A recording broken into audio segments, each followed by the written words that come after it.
see so many of you show up to support this event. And the moving performance of the rugby and the Goulier was presented by the Department of Music. Thank you, Jason, and our young musicians. I'm Chih-Wen. I'm teaching at Center for General Education at NSYSU, National Sun Yat-sen University. Before the seminar starts, I'd like to remind our on-site and online student participants, please, okay, I'll show you. Please scan the QR code and submit your feedback by the end of this seminar. Okay, so right. So this evening, we join more than 100 universities around the world in the project Soft Climate by 2030. For the story behind this opportunity to take part in this global event, let's invite our key person, Director of OIA, Professor Guo, who's teaching at the Institute of Communication Engineering. To give us an introduction of this seminar, Professor Guo. Okay, thank you, Professor Lee. Good evening for all our students here, and also good day to all the international friends online. No matter which part in the world you are attending from this. As the Vice President of the International Office, I would like to welcome you all in attending this webinar here, and for our students, the local seminar here. This webinar is part of the so-called Soft Climate by 2030 Global Dialogue. It is a very momentous initiative across the Open Society University Network, we call it Ocean NPDI. Ocean is a global educational network aiming to address our global challenges. And our university, National Sun Yat-sen University, is proud to be part of the members. And today's organizer, Professor Chih-Wen, in correspondence with Professor Ibn Gusten, who is the original idea of proposing this Soft Climate by 2030 initiative. So in answering his request, so also put in a lot of effort in organizing today's event. And I'm glad to see so many of you, our local students here from NSYSU, and also as I was told that we had a lot of students sign up online, attending from all over the world. Okay. For those of you who cannot join us here today, and I hope one day you could come join us, come visit our campus, which is a very beautiful, located at a very beautiful seashore location with a very gorgeous beach. Okay. So it will be worth your while to come join us, in person. And the National Sun Yat-sen University, we has always been making serious efforts in maintaining a sustainable campus. And to just name just a few initiatives that we have taken in the past 3 years, we have replaced all the light bulbs with energy-saving ones over the year span. And all the available rooftops of the buildings across every corner of the campus, we have installed solar panels to provide additional electricity. And also at the same time, recently, I think students here, you might have noticed that the irrigation of these flowers and lawns are still ongoing. But don't mistake that the water that we use in the irrigation is still a recycled water. Okay, none of those are, so it doesn't affect the drought situation that we are currently experiencing. So that just shows one more factor that to keep our earth sustainable is more important. And also, like all the toilet water flushing is also used recycled water. So we don't waste a single bit of clean water on this part of the usage. And I think at the same time, our Taiwan government has also achieved quite a lot on the carbon reduction and energy saving. So it is with great honor today that the organizer of today's event, Professor Lynch, and also along with the university, we have invited 3 speakers. They are the 3 top experts in individual areas. And then they come here, join us to talk about the climate solutions. and also the actions carried out by our government and also by the industry and also in the academia. And they will be talking from 3 interlinked dimensions, which is from the air, from the land, from the ground, and also from the oceans, and mainly focusing on carbon reduction. And our first speaker will be Dr. Tung. He's from the government sector, and at the same time, currently he serves as the Director General of Information Bureau of our local Kaohsiung City government. And he'll be talking about the current air pollution management policies of this city in particular, and also in general in the major cities here in Taiwan. And our second speaker is Dr. Lin. Okay, right here. He's a former director of the Agricultural Research Station, and he's retired. But over the years, he's been devoted to his career in promoting sustainable agriculture and so-called smart agriculture. And he has always been at the scene, helping our farmers to cope with extreme weather. And he'll be talking about circular agriculture and carbon fixation method. And the third one's from our within our campus, Dr. Chang. He's a marine scientist, and also the captain. We have a research vessel, and Dr. Chang is the captain of this vessel. Okay, and marine science is a very strong research area of our university, especially like ocean current electricity generation. And these are one of the highlights of our university. And then Professor Chang, he will be speaking from the marine perspective. Okay. And today, of course, that we will also hear the perspectives of our students. So apart from our panelists' talks, I also look forward to our students' presentation. Some of them have already prepared some presentation, and their ideas of solutions to keep our Earth sustainable, and also their visions of the Earth, in 10 years to come. The salt climate by 2030, we must address the climate issues across all disciplines. That's why today's event, we cover 3 areas. And of course, these are not just, not only these 3 areas will matter, but due to the time limit, of course, this is an ongoing effort, and we will be dedicate ourselves and all of our faculty and staff in these maintaining a sustainable environment. And so we must work together for our long-term benefit. Okay, so I look forward to a very wonderful webinar and seminar today. Okay, thank you.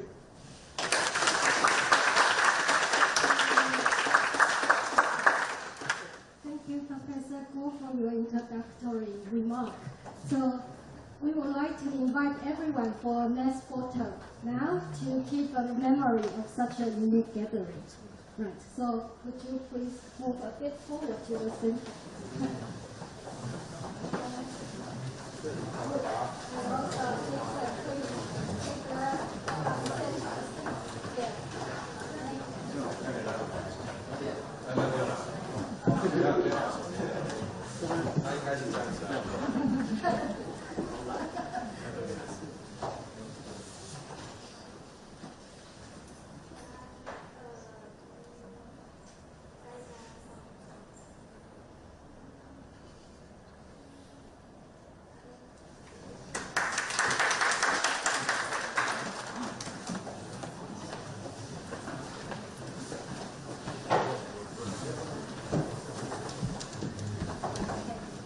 So we are now showing a message from Dr. Ibn Hustin, who's the director of this project.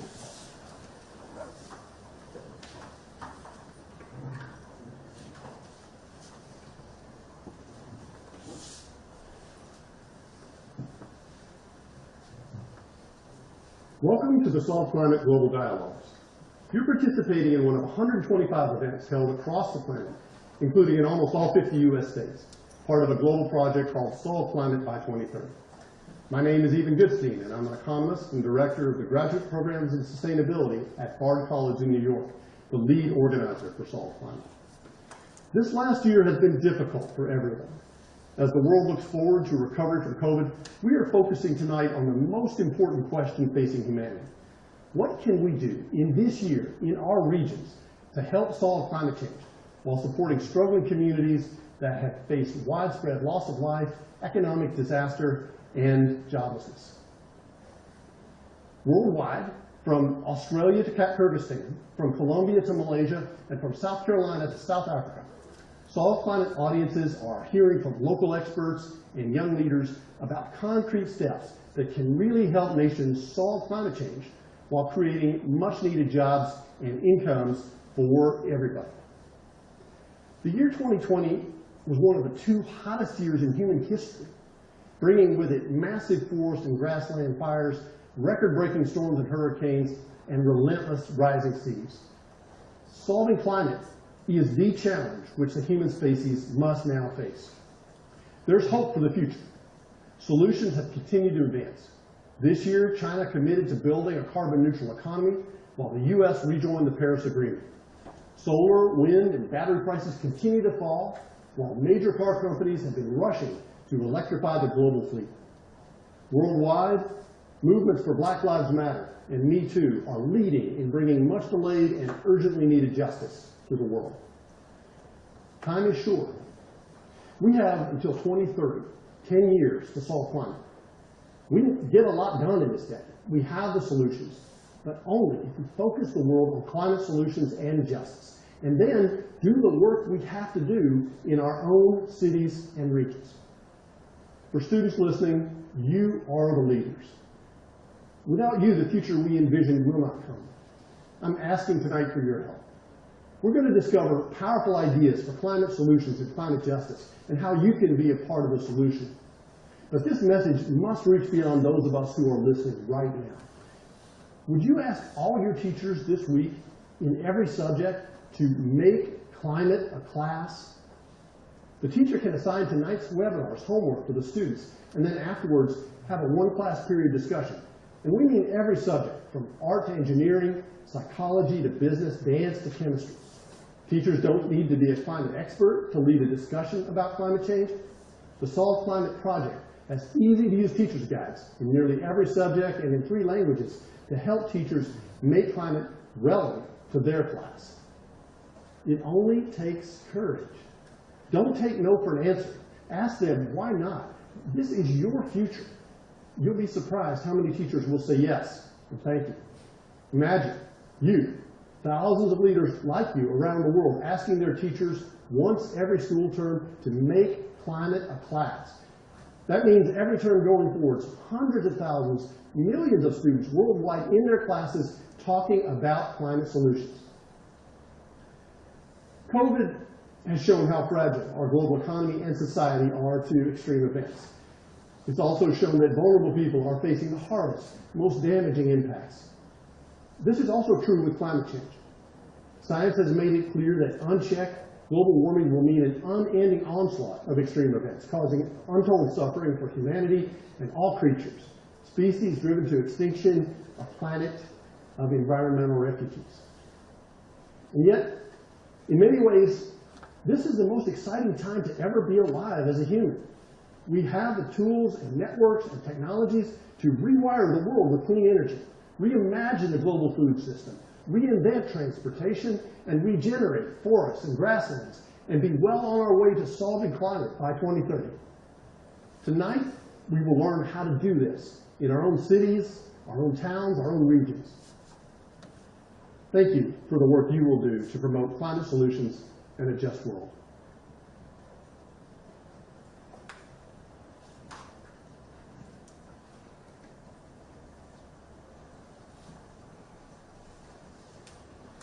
Right. So there are 3 focuses in Dr. Gustin's talk, so which are closely related to our following sessions. So first, why 2030? Because we only have a 10-year window to accelerate carbon reduction to make a rapid change. And why local action? Because every corner of the world is now facing different challenges, tackling different issues, but we work together. And most importantly, start now. So starting from this seminar, and make climate for many more of your classes. Right. So now, let's invite our first panelists, Dr. Tung, to talk on the government actions and policies.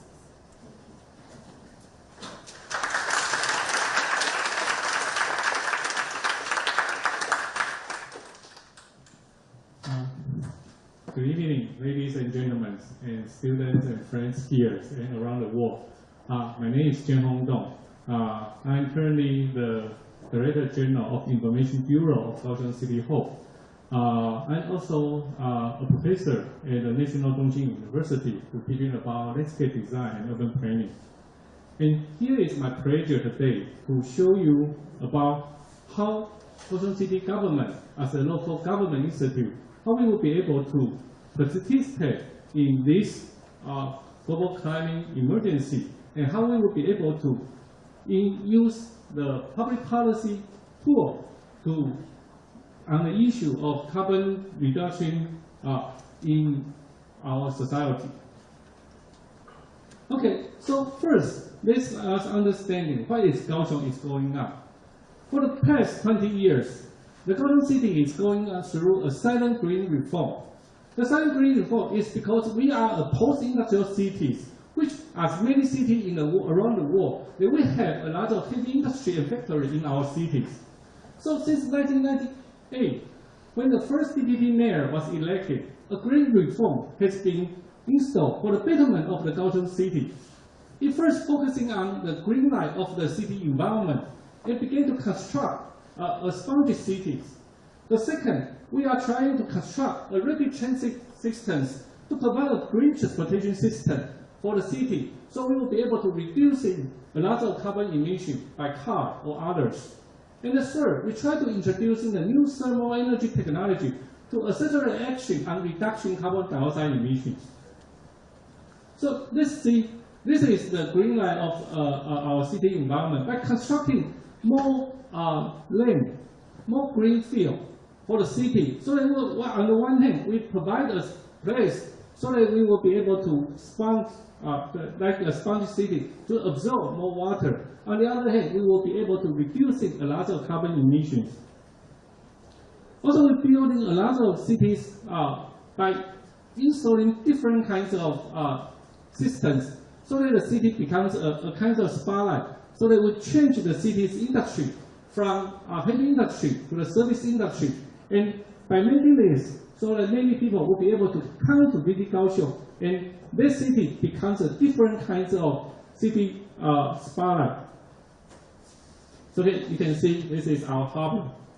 The harbor also be changed, and we'll have a light rail passing by. So many people will be able to come to this city and enjoy the cities.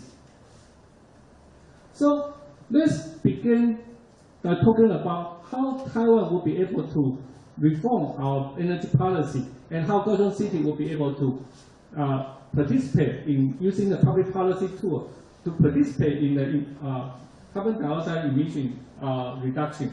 The first is that we reduction the coal burning power plant. By reducing the coal burning power plant to the 27%, then we increasing the natural gas burning power plant to the 50%. So at the same time, we still provide enough electricity for the industrial to use, but at the same time, we provide a much clean energy for our to use. Also, we abolish the nuclear power plant so that in the year 2025, we will no longer rely on this very dangerous coal nuclear power plant. But we increasing the renewable green energy to the 20%. So we will be able to enjoy a clean energy at the same time, still looking for the prosperity of a city industry. And how we will be able to make the policy to reducing the carbon emission. For the government, for the Kaohsiung City government, the first strategy is that we find out some innovation technology for the thermal energy. We importing this kind of energy to add different kinds of power plant to reduction their coal burning and also reducing their carbon dioxide emission. And the second, we also strongly install more public transportation, including the city light rail and the rapid transit. And the third, the most key issue for government to do is that we try a new way to communicate with public about how we would like to do this, and how we will be able to do this, and how our public can participate in this.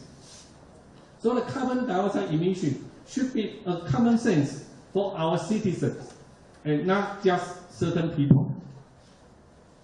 So the first things for the Kaohsiung City government to do is that we follow the SDG 11 to start talking about the first. We ask the major power plant, Sinda power plant, to reducing its coal burning machine and try to retire the number 1, number 2, 1, and the others also provide a much earlier year, so that all the coal burning power plant will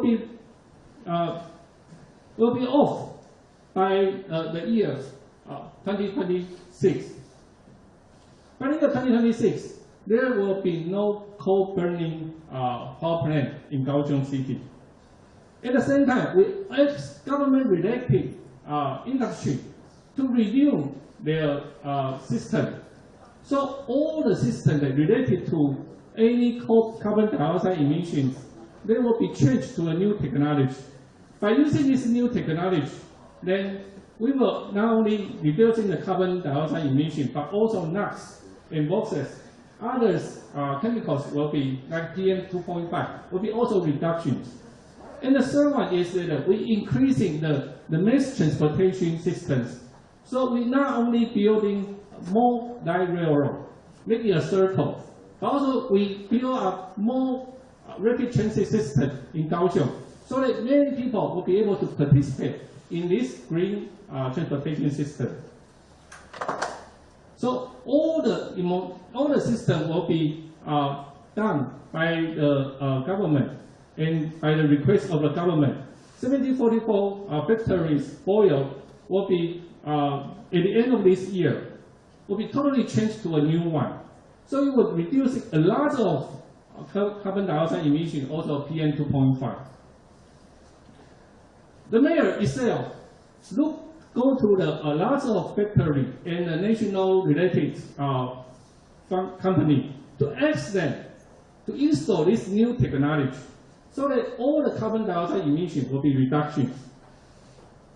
And also we ask all the diesel car to change to a new kind, because not only the fixed polluted, but also the mobile pollutions also are one of the major issues in Kaohsiung.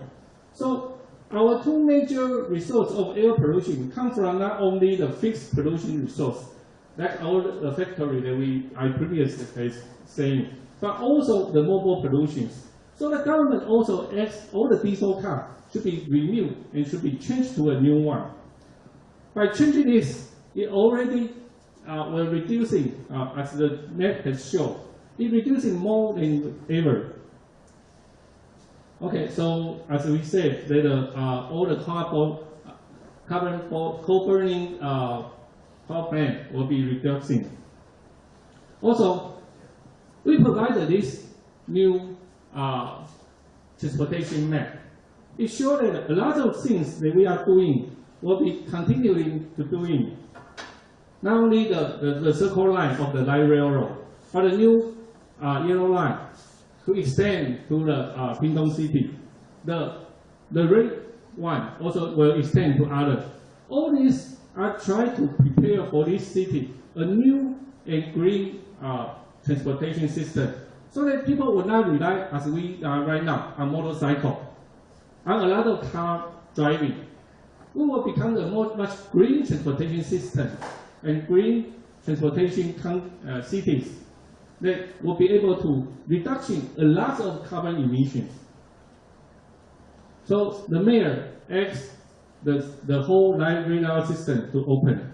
And we also designed for the light rail system as a city sightseeing. So as we said, the Kaohsiung City is trying to greening. The purpose for greening is to change this city's industry from heavy industry to the service industry to a much high-tech industry. We hope in the future, the Kaohsiung City will be the new base for the high-tech industry like 5G AIoT systems.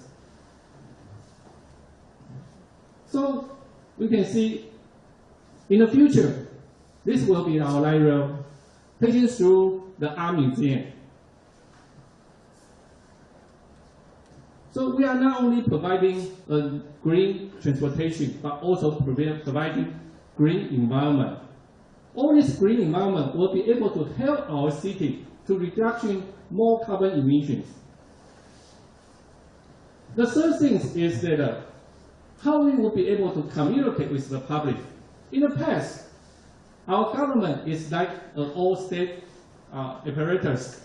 The only way the government can communicate with the people is by ordering the people, saying, you should not do this, you should do this. But nowadays, a democratic government is trying to communicate with the public. So we are not only use the traditional news media, but we also use the social media to provide clean information. Let people understand what's going on with the government, what's the government's action on reducing carbon dioxide emissions. Also, we also cooperate with the KOL. A lot of key opinion leaders on social media, we invite them to use their participate to see our country, to see our government, to see our city, what happened on this city, and how this city is changing through their perspective and through their participate in the public policy and other things. We will be able to change Kaohsiung to a different kind of city, to a much green city, a city with a future, therefore our young generation. So as you see that this is some news report. 要改善高雄的空污之间呢，多管齐下，输入获得的成效是2倍，比上升5.9%。 To reducing our air pollution, such as closing down a lot of government-related companies, their coal-burning things, and building the new types of, using the new technology to building the new types of things. 110年跟112年，总共。Also, 要改善。 we ask the KOL to visit our city, to show them how they perspective about Kaohsiung, and why they like Kaohsiung, and why they dislike Kaohsiung. And through these different kinds of perspective, we will be able to show the world and to show our citizens what's the things that we should do and what's the thing we should not do. So communicate with the people is the major thing also for the government. Okay, in the end, I would like to say, reducing the carbon dioxide emission is not just the public policy for the government or a job for the government. Reducing carbon dioxide emission, also reducing the PM 2.5. It takes the global effort. It needs to take the group effort. We need to ask everybody to participate. As a government leader, our mayor took actions, asked all the others to participate, including the private sector factory, including the government's related company, to reducing their carbon dioxide emission by employing the new thermal burning systems. But also, at the same time, government itself took actions on providing much more green energy-related transportation. And the third thing is that we try to build up a communication system with our citizens so that people can voice out their idea, can voice out their different opinions, so that we will be able to work together to build up a better Kaohsiung city. And hope this will be a project for everybody to participate. Once again, thanks everybody to hear, and hope we can take our global effort to change the world. Thank you.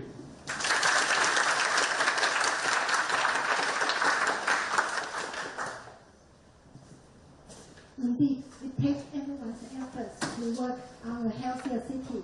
So now we welcome our first student presenter to address the solutions.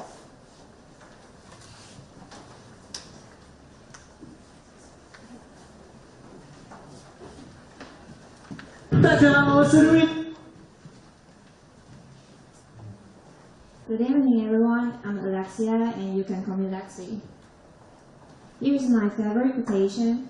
Some men have thousands of reasons why they cannot do what they want to, but all they need is one reason why they can. As for me, I think I'm a human being that born on this land, on this planet, just like you. And I do believe that I have the responsibility to be aware of these climate change issues. So, let's see what I want to show today. Okay, I can bet that all of us have heard about PM 2.5, but do we really know what exactly are they? They're actually tiny smoke particles from air pollution. We can say that these particulate matters are smaller than 2.5 micrometers, or we can say they are larger than viruses but smaller than bacteria. And they can be floating in the air for a long time, and they can go into our body, then finally reach our alveoli, then diffuse through the bloodstreams and go into our, transporting to our whole body. And PM 2.5 can also intensify the global warming and then influence our climate change. So, where are they from? Actually, they're composed of many things. For example, dust mites, secondhand smoke, fossil fuels, intense, and so on. So, I guess you all know what I'm going to say next, right? Yes? I'm going to suggest that we should start energy saving and carbon reduction. Here's a list. Switch to energy saving light bulbs, give up our cars, eat less meat, use reusable bags, and recycle. These ways are pretty easy and a lot of them, right? But wait a minute. Don't you think these things have been repeated over and over again? The only question is, will we do them to save our planet? Lots of people just don't realize how enormous impact they can bring within their daily habits. These ways are pretty easy, or we might say that they're much easier than our lives. So they might seem negligible, but don't forget, we have 7 billion people that populate on Earth. If we sum all our effort together, the influence would be unpredictable. Each of us is definitely important. Take me as an example. Here's the relationship between beef and PM 2.5. The cattle feeds on grass, and it can exhaust CO2 by 3,000 to 4,000 each year. So, if we produce 1 kilogram of beef, we also produce 100 kilograms of CO2. And this is equivalent to we drive our cars for 71 kilometers. And if a person would choose not to eat meat for 1 day, he can reduce by at least 2.4 kilograms of CO2. So, if the world population would try to choose more vegetables instead of meat, we can reduce 1,872,000,000 kilograms of CO2. Sounds incredible, right? Even more, if we were willing to make a day called Meatless Day. Just imagine how much carbon reduction we can achieve. So I make a plan. We'll do it once a week, and in that day, we'll choose more vegetable instead of meat. This method is actually really worth to try, since it's not only helping our planet, but also very good for our health. I majored in chemistry, and in recent years, green chemistry has been rising and become the fashion trend. In our lab, we're developing some new methods that can achieve the same products, but we try to reduce the wasted materials, and we also try to avoid some high toxicity materials that may cause pollution. And we also try to recycle some solvents that can be purified and reused.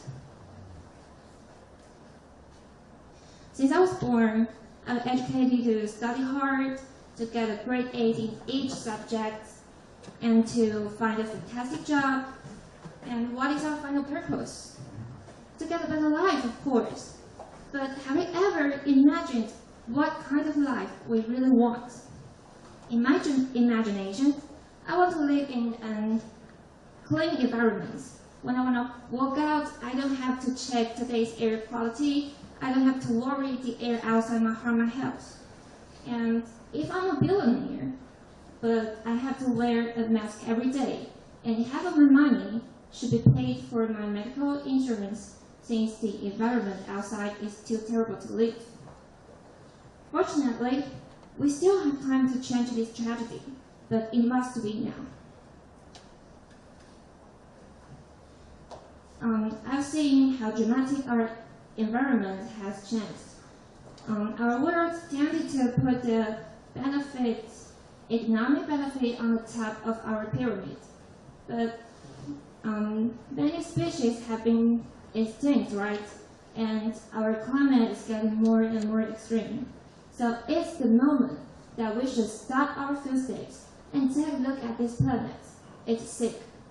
Sustainable is not just a word that we use for a slogan or what, but it's a word that we should embrace from the heart and do something realistically.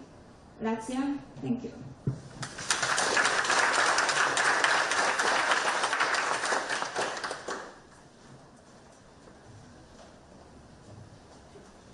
Thank you, Yuan-Pin, for your vision and for your daily practical solutions.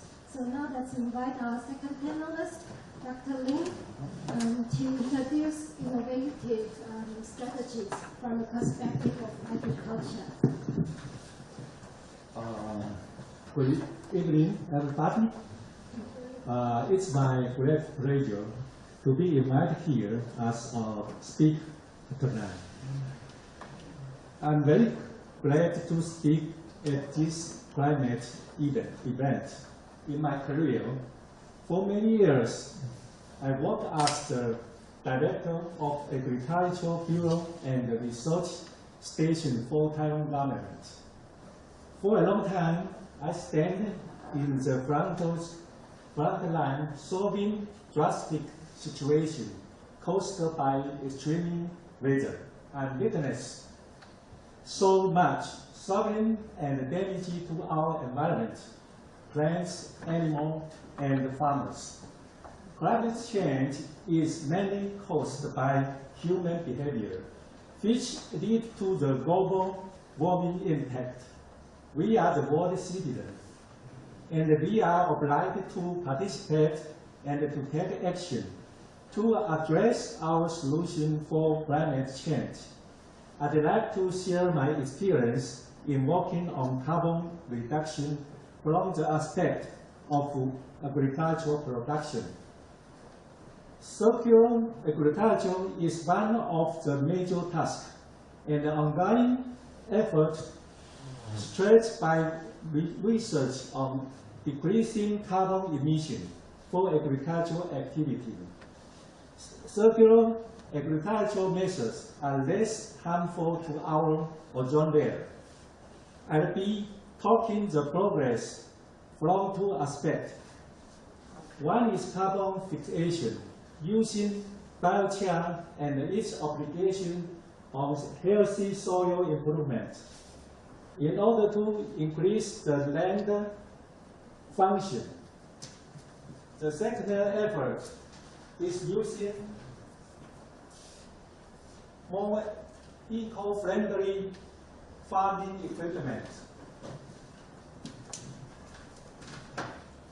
This is important to find new alternative material and reducing petrochemical equipment waste, such as use less plastic in the process of farm and efficiently. First, carbon fixation with biochar. Biochar is a complex matter. When an organic matter consumed in an axial or in complete combustion condition of high heat, called pyrolysis, it turns to a complex matter called biochar. For example, the tree remains stuck after a forest fire are natural biochar. The benefit of using biochar in conditioning soil is to seal the environment's carbon and hence reduce carbon emission. The reason is because of the inert carbon chain, delays its biological breakdown. Research shows that the half-life period of carbon biochar is 500 to 1,000 years or longer. To take this advantage, biochar has to condition the soil and create long-term carbon sink. Currently, two strategies are practiced in promoting using biochar. One is to set regional carbonization centers to buy agricultural leftover, such as corn and rice stem, rice husk, and tree branches to produce and sell biochar. The other major strategy is to assist the farm to have their own biochar oven. It's possible for a farm to operate their small oven to produce biochar for self-use and to solve and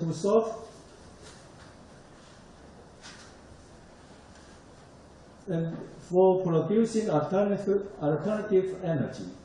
The produce of biochar helps to promote circular agriculture of generating green energy.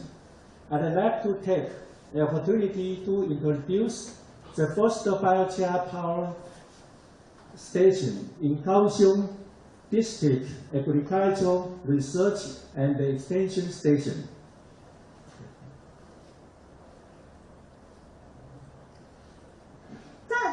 台东过后的漂流木或是农业废弃木，现在有了新的用途。全国第一座生物炭发电系统，今天在高雄区农业改良场亮相。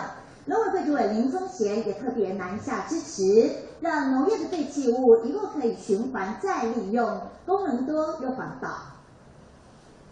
果树残枝一根一根丢进机器里，超强马力把木头搅成碎片。请小看这些碎片，因为这可是循环农业的。It is an example circular 生物炭呢，来自 agriculture. 炭层的后方，就是由这一堆哦。全国首座生物炭发电系统在高雄区农业改良场亮相，农委会主委林宗贤还特别南下，认真听取报告。这座发电系统以气化炉收集可燃气体，几乎达到完全燃烧。 可避免农业废弃物、木贴焚烧所产生的空污问题，还能产制木醋液、焦油等农业副产品。生物炭也能用来发电，等于是微型电厂的概念。进料大概150公斤的木质材料进去，最高可以发到100 kW 的电力，相当于是100户家庭用户1小时的用电量。大家最头痛的原来把它当成废弃物。 我们透过前端的破碎处理到生物炭，然后变成是可以来做高效率发电，然后到它的末端有更多的这种生物炭的资材。林宗贤不断点头，就说这套系统能被更多人看到。毕竟每年台风过后，大量漂流木以及果树残枝的量都非常大，如何善用农业废弃物再利用？ 尤其在提升绿能供应，可都是台湾未来的重要课题。NSYSU洪明生屏东报道。The biochar power station find alternative usage of the agri-waste and the huge amount of dried wood caused by storms to produce green energy. When more farms include this in their farming process, it is expected to extend the impact of using biochar, which helps soil conditioning, carbon fixation, and provide alternative energy resources. The second solution focuses on the petrochemical equipment products used in the farm activity. A significant example is the plastic sheet called the agricultural film, used to cover the soil, which normally cannot be reused. It is unable to be recycled due to the dirt, the chemical, and also the recycling process is time-consuming, and the cost, example usage of water, does not meet the profit condition in the modern days. We found that both the farmer and the industry have no interest and no time to deal with the plastic waste. It certainly increased carbon emission. To solve this issue, a small machine is invented, which helps to clean and speed up the collecting time of plastic sheets. A significant example is application on the strawberry farm. In Taiwan, growing strawberry used a huge amount of plastic sheets. It produced 250 tons of plastic waste per year. Two governmental agents have been working together to solve this: the Agricultural and Food Agency and the Environmental Protecting Agency. The machine is called Agri-Film Collector. It helps the farm to clean and weigh up the plastic film and set the work for the recycling manufacturer.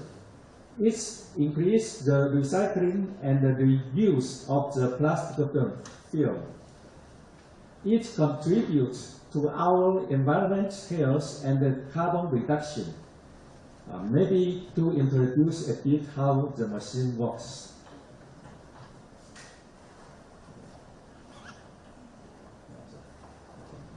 Please see the picture in front of you.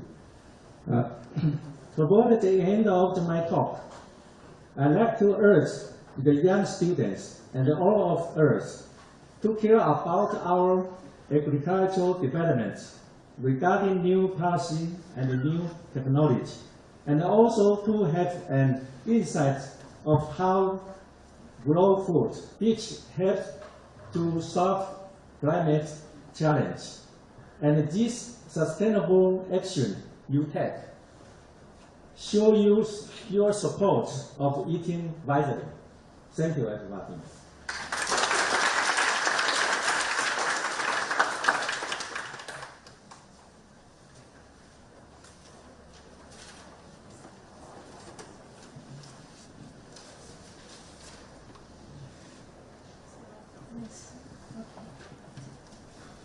So Dr. Lin, thank you so much for your devotion to circular agriculture.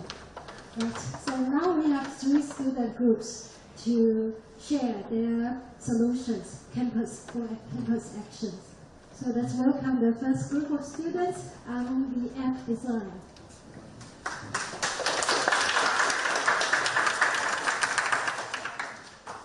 Hello. Greetings, friends.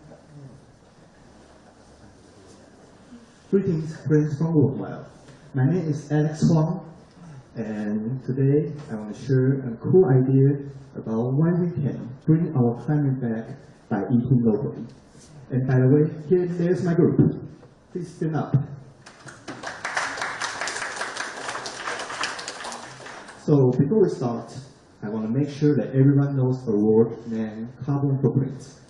It means the total amount of greenhouse gases generated by our actions. It means the life stage of a product, like the extraction, processing, manufacture, use, and waste management. All the stage of a product will produce the carbon dioxide. So when we add all of them together, we will get our carbon footprint, right? So back to my point, why we should eat locally? Because the local food does not need preservation, does not need transportation, and even sea transportation. All this activity will produce a large amount of carbon dioxide, right? So let's play a little game. Here are 2 apples. One is come from the Taichung, Taiwan. Another is come from Japan. I want to ask the audience to guess which one is come from Taiwan.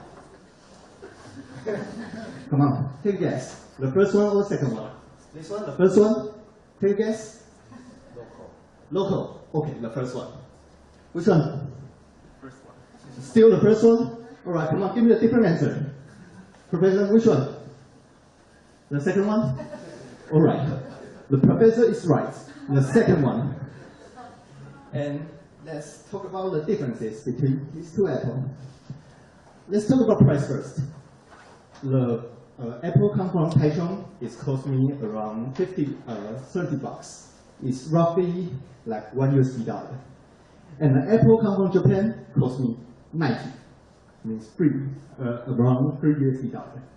And let's talk about the carbon footprint. The apple come from Taiwan. Carbon footprint is roughly about 50 grams. And the apple come from Japan. The carbon footprint is roughly about 1,000 grams. See the differences, right? But you cannot see the carbon footprint by looking at apple. So, how can we know the food we eat is come from local or abroad in our daily life? We come out the best solution. By the sticker we designed, you can see the shape means local.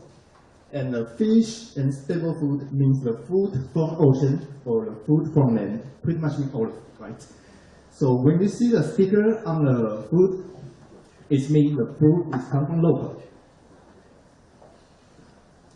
And now we are promoting our sticker to school cafeteria. In the future, we wish them will put our sticker on the food they sell and even give a discount to the student or to the person who buy it. Sounds awesome, right? And that's why we should eat locally. And this is a fun situation that while you're eating locally, you are also saving the planet. Thanks for listening.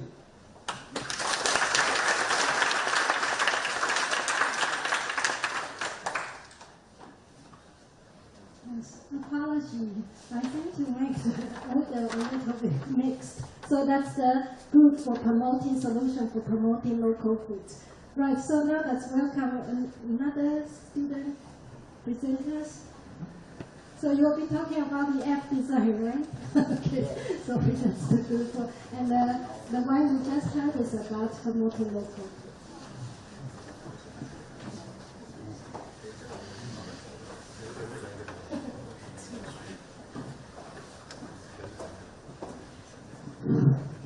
Hello everyone, we are students from National Sun Yat-sen University. My name is Yan-Jiang and he is Guang-Hong, and they are our team members. We are majoring in information management and financial management. Today, I'm going to talk about how to reduce carbon emissions by eating wisely. Here comes our contents. Each of them is reduce carbon emissions, the reason why we don't buy local agricultural products, how to increase purchase intention, and what will happen if we do. First, I want you to think about how to reduce carbon emissions.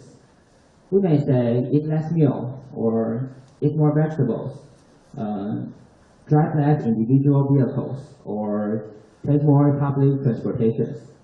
Today, I want to tell you, eat wisely can also reduce carbon emissions. Please take a look at the pie chart.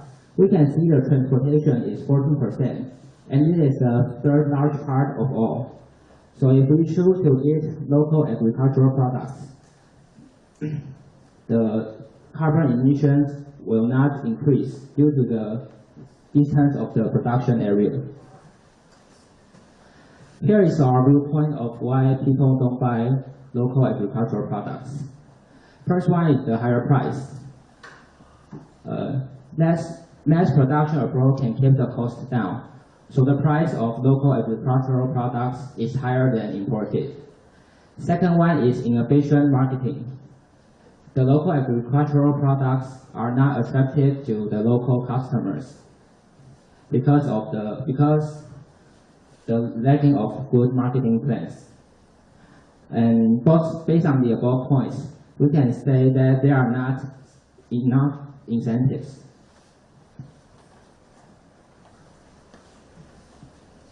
And let's talk about how to increase purchase intention. In our opinion, the most effective way to reach the goal is to increase incentives. And we urge that the government, enterprises, and farmers can cooperate with each other.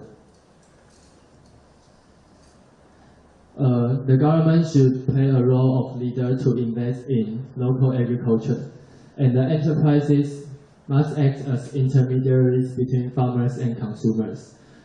When consumers pay money to the company also gives part of their income to the farmer. We offer a solution. The enterprises can develop Carbon Pay, a mobile application. When we buy some local foods, local agricultural products, we can get some points, and the points can use to discount. For the farmer, they can sell their products through the app. Therefore, we can decrease purchase costs and increase potential customers by using this app. What will happen if we choose to buy local agricultural products more frequently? The amount of carbon emission will decrease year by year. We are not sure it will decrease a lot, but if we don't do it, they will never make progress. In our vision, 50% of carbon emission will decrease from transportation will decrease by 2030. This is our presentation. Thank you for listening.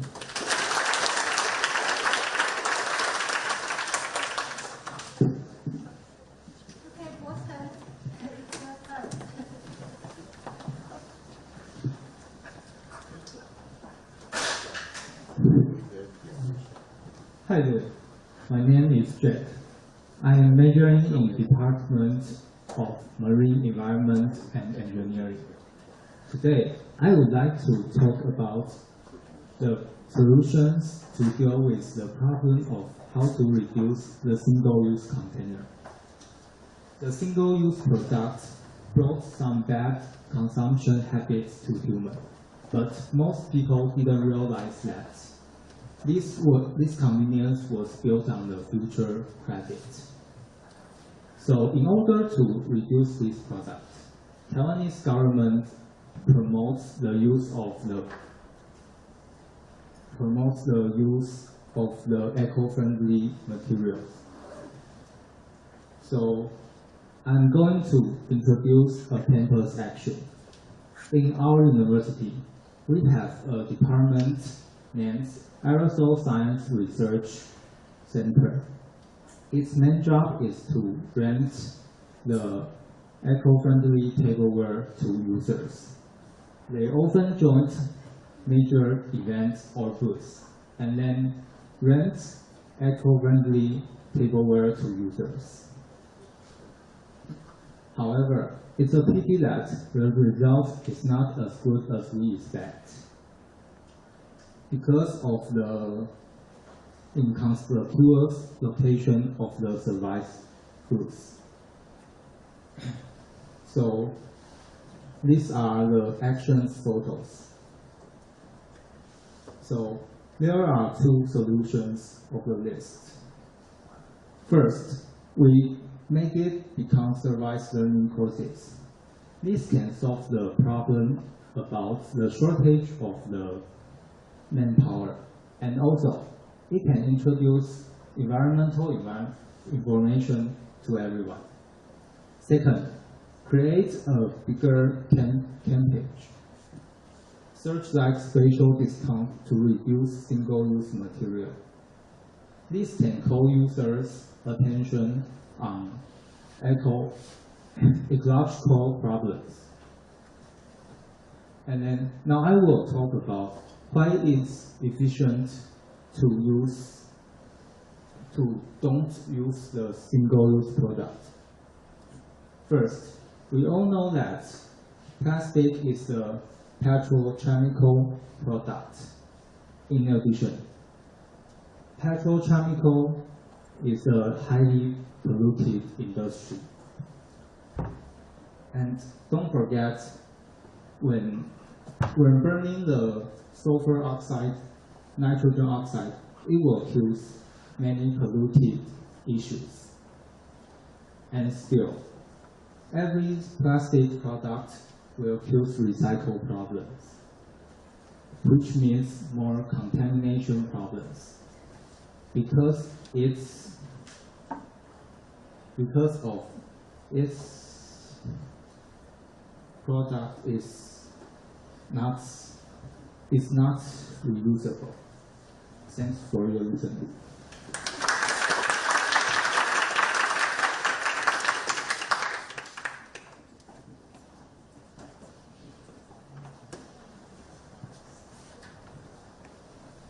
Okay, thank you so much for your practical solutions.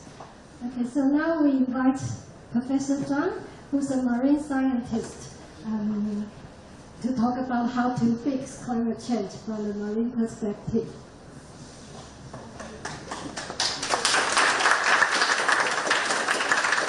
Okay, so good evening, everyone.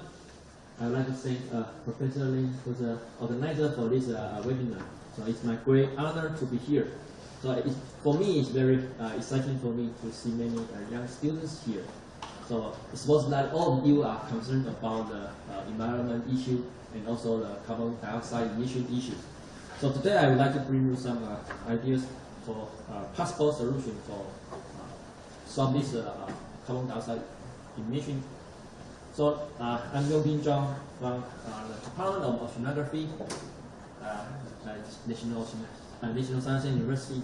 So for all of us, we all come from the ocean. So as you know that many, not only the creatures, but also humans, all of us come from the oceans. But now we have very severe stress from the ocean. So part of ocean stress now we have. So first one is the warming ocean. So probably you already know the global warming issue. So you already know that the temperature increased very quickly. And now probably you never know that now the ocean becomes warmer and warmer. So this shows you one data that now global ocean have almost 1 degree increase from past 6 decades.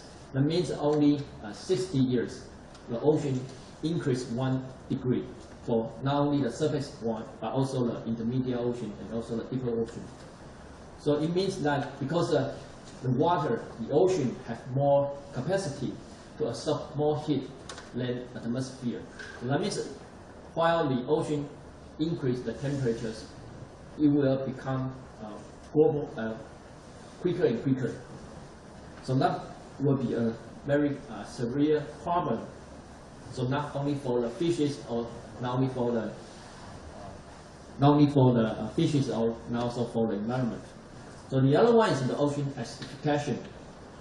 So the increased carbon dioxide in the atmosphere not only increase our warming temperatures, but also the ocean absorbs more than 1/3 of anthropogenic carbon dioxide overall. So that means since past 1 century, we already discovered that the ocean pH value had 0.1 unit decrease. So that means in the ocean, the hydrogen increased more than 50%. So only 0.1 unit means 50% increase of hydrogen. So in the future, you may be can imagine that in the future, less and less shore creatures like snails or like some crabs or some shores like seafood, you like maybe decrease in the future because of the acid ocean. And the other one is the coral bleaching problem. So the global warming leads the increased air temperatures, and the air temperatures will make the coral become bleaching. So the breaching means that the algae living with the corals will leave out the coral. That means the coral will be died quickly when they have no algae in their body. So this is another very important issue because coral environment is very important for fishes, for our ocean, and also for our ocean. Okay, so there's other stress like overfishing. So now more than 95% sea fishes was decreased, or almost disappeared in this world. And the other thing is the plastic problem. So plastic invasion is very important because now in the deepest ocean, more than 80,000 meter deep oceans, we find plastic waste there. So it's very hard to believe in the before. But now, just last year, scientists find that in the trench, more than 80,000 deeper one, we found out many cans and many plastic bags there. So it's very hard to predict. So besides the overfishing and the plastic invasion, so for global warming, and ocean acidification and coral bleaching, they are all relating to the carbon dioxide emissions. So what produces the carbon dioxide? You may already know that industry, transportation, power generators are the most important issues to generate out the carbon dioxide. So now if we can have new selection to have a new way to generate our power, less burning, that might bring our world more clear. So what is the solution of our green energy? So right here I will introduce some of examples of that. One is the wave power. So the wave power can generate some potential energy. So it can translate the potential energy into the power. So the other one is the tidal power. So the tidal power can be used everywhere because over the world we have tidal problems. So now using the new design turbine, we can use the flow of the tidal daily to generate our power. Although it's only locally, but if everywhere we can use some new design turbine, that means we can offer the power locally to the communications. Another one is the current problem. The current, especially the crucial, is very familiar for all of us because now in Taiwan we are an island and we are surrounded by the seas. And just in our eastern part of Taiwan, we have a famous crucial. Crucial can transport large amounts of seawater from south to the north. So if we can have a new design of this kind of turbine in just outside of our Taiwan island, we can use the current power. So current power can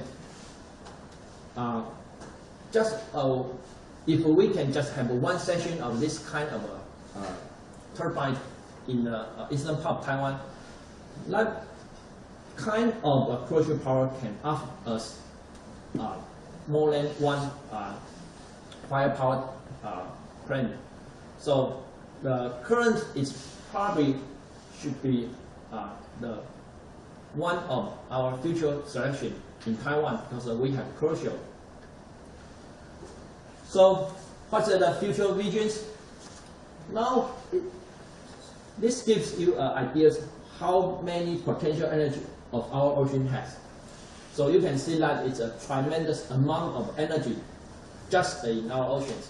So if we can find a way to use that, then we can have we can just reduce the fire plant. So in the future we can have this kind of compressed system. This compressed system can for the multi-purpose that they use the tidal, wave, and current directly. So the ocean power has the very great potential energy. So now we just lack of new design of this kind of technology. So in the future, the solution should be two ways. One is the innovation, one is the education. So we need to educate all young scientists. They can have more ideas to have new technology to develop new systems, so we can use our ocean power. Okay, so now, but it's the future. So now what we can do? At the moment, what we can do is very simple, very easy. Just speak out, just voice your voice, just lay your voice out, and just make the right election, make the right choice. So you can affect the policymakers to let them know what you need and let them know what you want to pass. So they can change. You can just change it very quickly, just very easily by making the right selection. Okay, so that's what I want to share today. Thank you very much.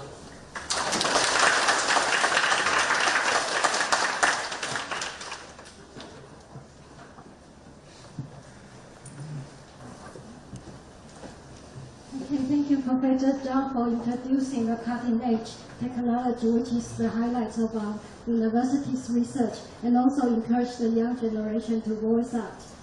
So now then, on that note, a group of students has volunteered to express their concern on the current important issue in Taiwan. Let's hear them.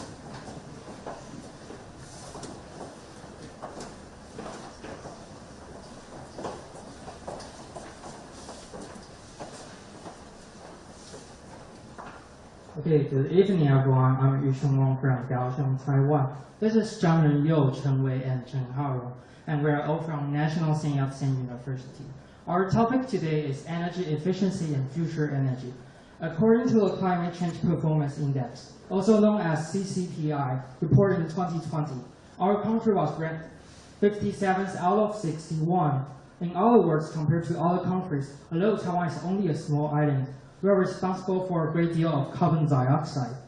One of the most important reasons is we're still using coal and fossil fuel thermal power systems as our major electricity supplier. Therefore, we not only pollute the environment, but we also contribute to global warming.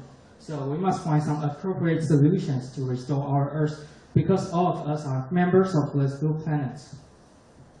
The Taiwan government has engaged Taiwan's GHGs Emissions Reduction and Management Act. And the Article 4 of the Act sets an ambitious long-term goal of reducing at least 50% of greenhouse gas emissions by 2050, compared with the emission rate of 2005. However, we believe that Taiwan 50% reduction is far from enough, and that the Taiwanese government does not actually pay attention to this issue. As of today, 128 countries have pledged to achieve net zero emissions by 2050. But where is Taiwan? Net zero is that offsetting the total amount of carbon dioxide or greenhouse gas emissions produced directly or indirectly by a country to achieve relatively zero emissions by using low carbon energy to replace fossil fuels. Currently, there are many voices in Taiwan pushing our government to join net zero effort. With such global effort, Taiwan should not and cannot be left behind, or our future generation will suffer a hefty carbon tax by 2050. The algorithm referendum, which has caused more in the recent news in Taiwan, is closely related to the construction of liquefied natural gas terminal. The construction may threaten the ecosystem of Dialog, which was declared as a hotspot by Mission Blue, an international non-government organization. Dialog is home to many marine animals, including coral eels and this endemic coral species shown here. But what exactly are algorithms? People may confuse corals with algorithms. Well, unlike corals, algorithms are constructed by many species of algae that can undergo calcification. The most famous group is called coral algae, as shown here. In Taiwan, almost all of the university jointly established cherished algorithm referendum group to collect enough signatures to save Dapan algorithm. The group has already met a safety line of 300,000 signatures, and we have gotten over 700,000 in total. At NSYSU, our students also set up volunteer stand in public areas to pass out flyers and collect signatures. It's our hope to become a contributing effort in saving our algorithms in Taiwan. Due to the cherished algorithm referendum group, many students have become aware of the energy issue. My friends and I have brainstormed some new energy alternative concepts. Okay, let's talk about our perspective. We believe that it's not practical to increase renewable energy in Taiwan, which often conflicts with agriculture and aquaculture. Therefore, we can only improve upon operating power plants, which are thermal power plants. We have two ideas. Firstly, improve power generation efficiency. Because Taiwan's operating thermal power plant still has a lot of room for improvement. If the power generation efficiency is improved, we could generate more electricity by consuming the same amount of fossil fuels. Secondly, reduce the damage to environment by fossil fuel power generation. Some people in Taiwan have operated carbon capture and utilization system, also called CCU, in thermal power plants. CCU cultivates microalgae to capture carbon dioxide produced from combustion. We hope that the produced algae powder will be used by biomass power plants, and the carbon dioxide generated by biomass power generators will be recaptured again and utilized to make algae powder, thus making a cycle.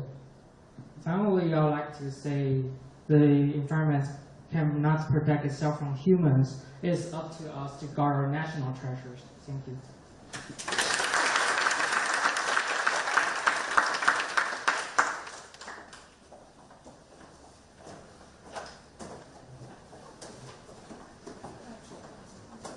So many young people have been signing petitions to express their concerns and their viewpoints on how to balance between economics and environmental development. So thank you for your research and sharing your thoughts. Okay, so now this seminar will conclude with a song, because music is always the best way to communicate, to touch everyone. So this is an original song, right? It's an original song, both the music and the lyrics are composed by the student dance. So let's sing along with them.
So yes, Taiwan now is facing serious drought situations.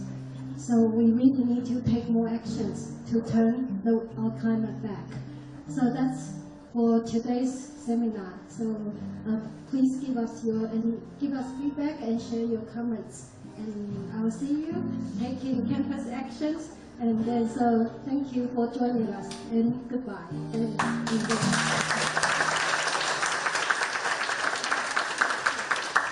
So we call bravo then. Bravo?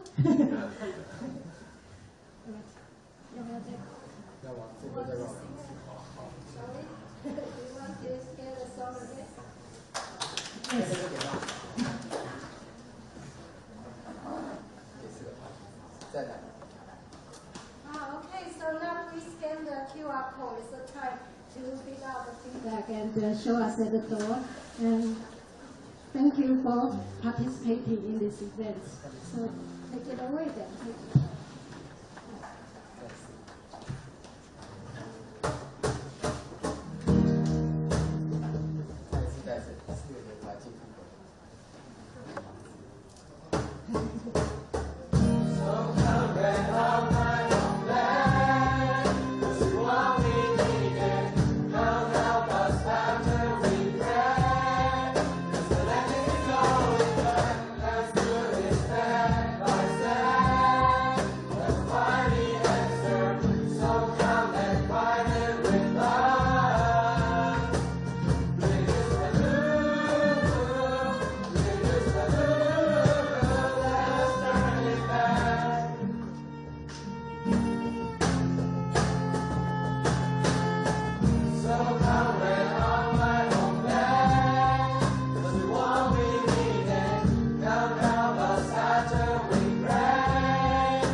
One, two, three. Thank you, everyone. So I'd like you to hang around a bit and discuss your ideas with our panelists. You can discuss it. And then thank you for the director of OIA, Professor Goju. Right? Okay, right. So I'll see you then. So that's everything for this seminar.